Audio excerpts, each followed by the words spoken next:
নিশ্চয় আপোনালোক গম পাইছে কিছু সময়ৰ পিছতে আমি মনোনয়ন পত্ৰ দাখিল কৰিম আৰু মই ইতিমধ্যে অনুৰোধ জনাইছোঁ অসমৰ মুখ্যমন্ত্ৰী ডক্টৰ হিমন্ত বিশ্ব শৰ্মা ডাঙৰীয়াক আমাৰ কেন্দ্ৰীয় মন্ত্ৰী সৰ্বানন্দ সোণোৱাল ডাঙৰীয়াক ৰাজ্য সভাপতি ভৱেশ কলিতা ডাঙৰীয়াক মনোনয়ন পত্ৰ দাখিলৰ সময়ত যাতে উপস্থিত থাকে আৰু বিশ্বাস আছে তেওঁ যেন উপস্থিত থাকিব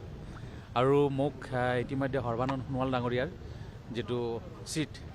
সেইটোক মোক দিছে আৰু মিছন ৰঞ্জন দাস ডাঙৰীয়াক কামাখ্যা প্ৰসাদ আচাৰ চিটটোক দিয়া হৈছে তো মই ভাৰতৰ প্ৰধানমন্ত্ৰী নৰেন্দ্ৰ মোদী ডাঙৰীয়াক ধন্যবাদ জনাইছোঁ আমাৰ গৃহমন্ত্ৰী অমিত শ্বাহ ডাঙৰীয়াক ধন্যবাদ জনাইছোঁ আমাৰ ৰাষ্ট্ৰীয় অধ্যক্ষ জে.পি. নাড্ডাজীক ধন্যবাদ জনাইছোঁ অসমৰ মুখ্যমন্ত্ৰী ডাঙৰীয়াক বিশেষভাৱে ধন্যবাদ জনাইছোঁ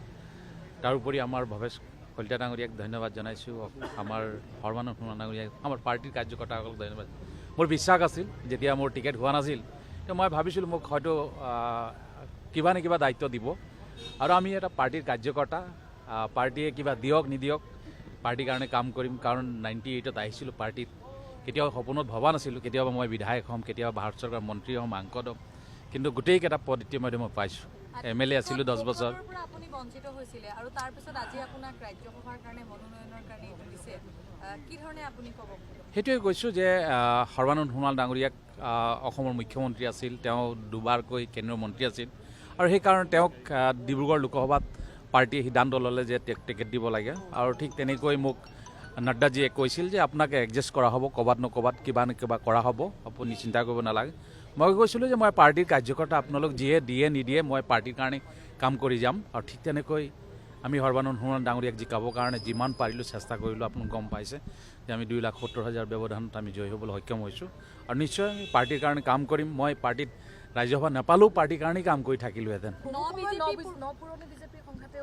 নিশ্চয় মই ভাবোঁ যে আমি নতুন পুৰণা দুয়োটাক লৈ আমি নিশ্চয় 91ত তেওঁ MLA হৈছিল মোৰ চাগে সেই সময়ত বয়স হয়তো 12 বছৰ 15 বছৰে আছিল চাগে কাৰণ ময়ো 26.5 বছৰ বয়সতে বিধায়ক হৈছিলোঁ তো 91ত তেওঁ বিধায়ক হৈছিল তেনেকৈ এজন পুৰণা মানুহক ইতিমধ্যে বৰাক ভেলীপাত দিছে মিছন ৰঞ্জন দাস ডাঙৰীয়াক এইটো পাৰ্টি এটা ভাল কাম কৰিছে বুলি মই অনুভৱ কৰোঁ আৰু নিশ্চয় আমি পুৰণা আৰু নতুন সকলোক লৈ আমি পাৰ্টিটো আগুৱাই লৈ যাব লাগিব আৰু 26 চনত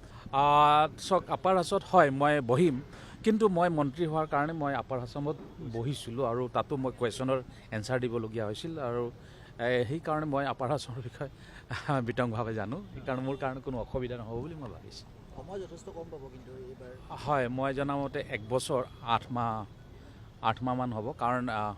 এপ্ৰিললৈকে থাকিব 2026 চনৰ এপ্ৰিললৈকে এই পদটো মোৰ থাকিব